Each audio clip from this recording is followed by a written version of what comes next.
Приветствую, друзья! Крайне противоречивая сегодня информация приходит с города Херсона, потому что с утра еще там сняли с администрации российский флаг.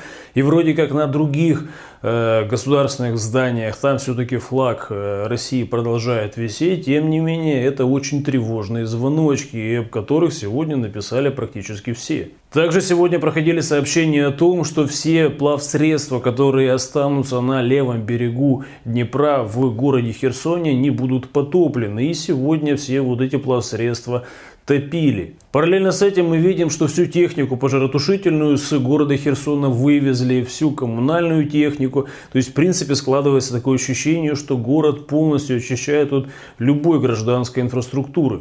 Также появилась информация, что в районе Херсона уже начали взрывать вышки связи и есть уже подтверждающие данные сообщения фотографии. Мнения по поводу происходящего в Херсоне сейчас, конечно же, разнятся, но тем не менее, если проанализировать заявления Зеленского, которые были ранее озвучены, и различного украинского командования, которое контролируется, конечно же, из-за границы, то там они в открытую говорят, что оказывается все это провокация и постановка для того, чтобы все-таки заманить вооруженные силы западных стран в Херсон.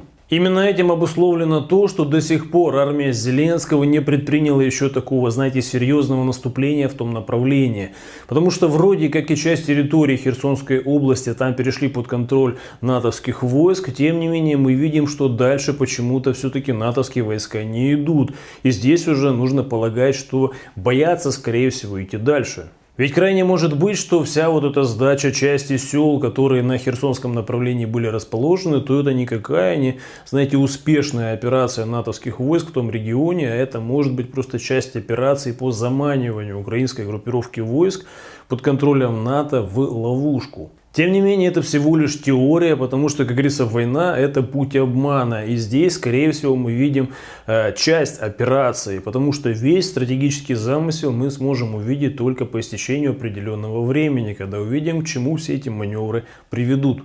Поэтому я бы все-таки со своей стороны порекомендовал всем людям, которые слишком эмоционально воспринимают события в Херсонской области и на Купянском направлении, Харьковской области, Донецкой области, все-таки не впадать в панику, а все-таки уже больше ориентироваться на то, что сейчас там заведует полностью российский генштаб и, конечно, координирует все союзные силы. Тем более противник у российского генштаба на территории Украины реально самый серьезный. Это реально самая мощная группировка в мире. Это по сути конгломерат западных стран, у которых, если брать просто военную мощь, экономическую мощь, то это номер один на планете. Но, как известно, во времена Великой Отечественной войны также полагали западные страны. И точно так же вот таким вот конгломератом западных стран под брендом, знаете, нацистской Германии тоже вот так ходили в атаку. И в конечном итоге закончилось это все-таки советским флагом над Рейхстагом. И если тогда Сталин все-таки склонил на свою сторону и Соединенные Штаты Америки и Британию и заставил их все-таки помогать Советскому Союзу и поставлять оружие, то сейчас мы видим, что ситуация в 21 веке крайне поменялась. И теперь, получается, Российской Федерации помогает уже Иран, Китай, Индия и много других стран. Вот, например, очередное тому подтверждение, очередной грузовой иранский самолет, который привез в Российскую Федерацию явно не финики-то, а абрикосы, а конкретно, скорее всего, вот такие вот ракеты, которые могут нести 500-600 килограмм взрывчатки на очень большие расстояния. И если иранские дроны Шахид-136 обозначили как Герань-2, то, скорее всего, данные ракеты Фатех и Зульфикар обозначат также какими-то интересными названиями. Пишите ваши предложения в комментариях. Может быть, все-таки это видео смотрит кто-то из российского генштаба и подберет название, которое максимально понравится по лайкам с учетом комментариев. Западные страны также продолжают поставлять различное вооружение на украинское направление своим войскам. И вот очередные вот ракеты ПВО против, знаете, вот этих Шахид-136.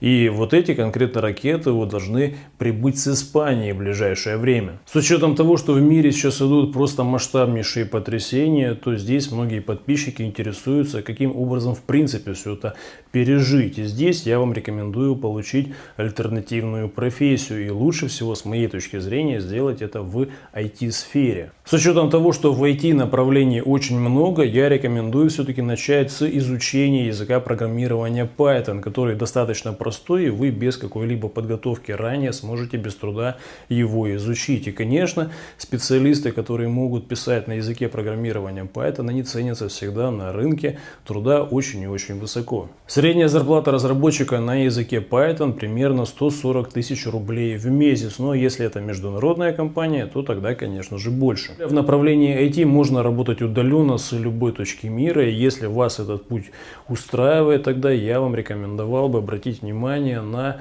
онлайн-школу Skill Factory и попробовать пройти курс разработчик на Python. Тем более 80% данного курса это практика, то есть у вас будет точно багаж знаний по прохождению этого спецкурса. Также стоит отметить, что на протяжении всего курса вас будет сопровождать ментор, который будет отвечать на все ваши вопросы. Ну и, конечно, график занятий можно будет подстроить под себя, чтобы совмещать с основным своим местом работы. В данной онлайн-школе Skill Factory есть карьерный центр, который вам поможет с трудоустройством, и они уже даже официально заявляют, что если вы не сможете устроиться после этого курса на работу, то вам вернут деньги за обучение.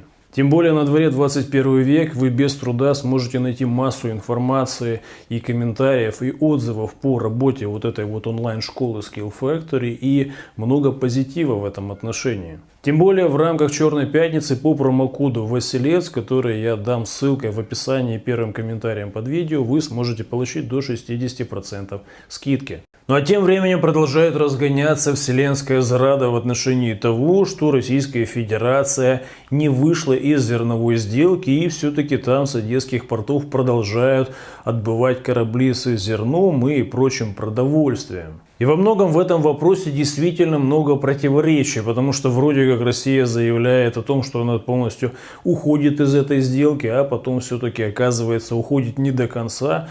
И несмотря на все вот эти заявления, предлагает еще в африканские страны поставить 500 тысяч тонн пшеницы. И все вот эти заявления, они буквально в 2-3 дня делают просто большую кашу в голове любого читателя. Причем это все происходит на фоне того, что вроде как бы выход России из зерновой сделки, он был на фоне конкретно атаки беспилотников камикадзе американских и британских на Черноморский флот в Севастополе. И получается вроде как бы это и ответка, которая по факту потом и не сработала. И мы видим, что вроде как уже и Кремль даже озвучил свою позицию, что были получены определенные гарантии, что коридор, который организовывается для продовольственных грузов, не будет использоваться в военных целях. И мы видим сразу же на фоне этих заявлений прямо заявление украинского МИДа и прочих говорящих голов о том, что до никакого там заверения украинская сторона никому не давала. И в принципе, скорее всего, действительно так и есть. Потому что Украина это не сторона переговоров, и с Зеленским никто не говорит, и с украинским МИДом тем более. Говорят всегда с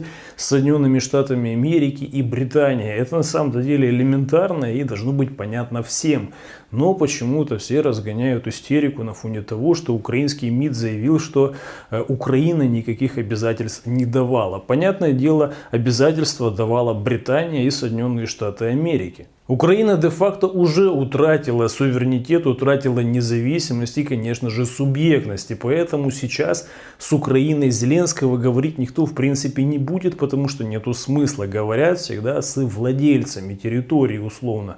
А это конкретно Британия и Соединенные Штаты Америки. Поэтому логично предположить, что сейчас шли серьезные переговоры кулуарные, которые не принято обсуждать публично даже в западных странах. И поэтому, скорее всего, в ближайшее время мы увидим различные послабления со стороны западных стран в отношении санкций против Российской Федерации. Потому что если просто брать в рамках всей планеты, смотреть на ситуацию, то тогда, конечно, есть ряд ограничений по вывозу продукции сельскохозяйственной Российской Федерации с учетом того, что эти санкции мешают с точки зрения логистической больше. И сейчас, скорее всего, речь идет лишь о том, чтобы эти все логистические ограничения максимально постараться убрать, пока с помощью Китая Россия не переориентирует свой флот и не переориентирует свои каналы поставок уже на другие компании без участия компаний, которые могут каким-то образом реагировать на санкционные ограничения. И если я тут где-то не прав, то вы, будьте добры, аргументированно напишите в комментариях, где конкретно и в чем.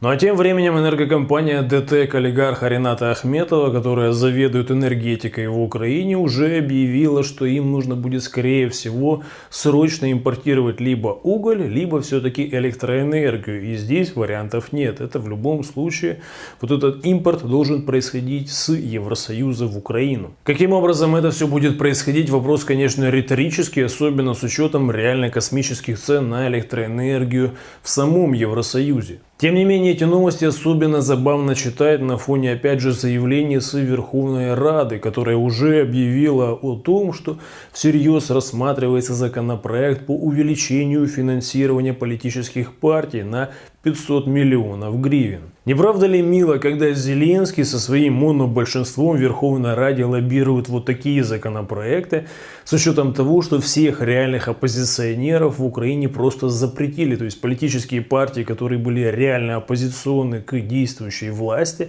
и не представляли американские или британские интересы, то их просто запретили через Минюст. И все эти миллионы людей, которые голосовали, которые участвовали в этих всех партиях, то они вообще, получается, сейчас отброшены и выброшены вообще из любой политической жизни в Украине. Таким образом, Зеленский сделал для уничтожения Украины практически максимум, потому что, конечно, все эти миллионы людей, которые голосовали за оппозиционные партии, то теперь у них ничего не остается, кроме как с оружием в руках защищать свои интересы, свою идеологию, свои убеждения и так далее. И Зеленский пока еще сейчас в Украине находится натовская группировка войск с различными польскими наемниками, чешскими и так далее, то все это временная история, и сколько бы ни денег себе сами не выписывали, то как только уйдет натовская группировка войск с Украины, то здесь же сразу же наступит конец и власти Зеленского, и всем тем, кто сейчас ему в этом помогает. Добавить здесь разве что можно следующее. Той Украины, которая была до 2014 года, уже не будет